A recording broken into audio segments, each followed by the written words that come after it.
Buonasera e ben ritrovati con il TG Flash di New Sicilia ed eseguiti i titoli più importanti del pomeriggio.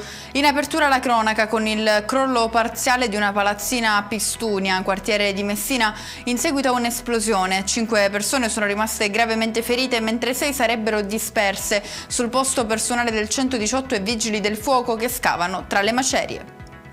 Grave incidente stradale nel primo pomeriggio di oggi lungo la strada provinciale 4 in direzione di Taino. 2 furgoni si sono scontrati frontalmente causando il decesso di 2 persone, un uomo e una donna, feriti anche 3 soggetti.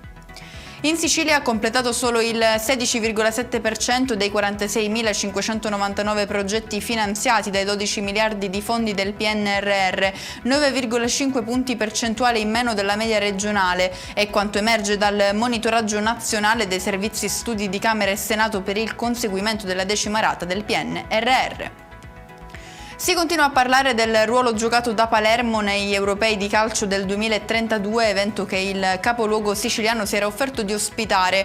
A riaprire il confronto dopo lo stop da parte della società relativo alla riqualificazione dello stadio Renzo Barbera, lo stesso sindaco Roberto Lagalla. Per il completamento dell'iter c'è tempo entro domani.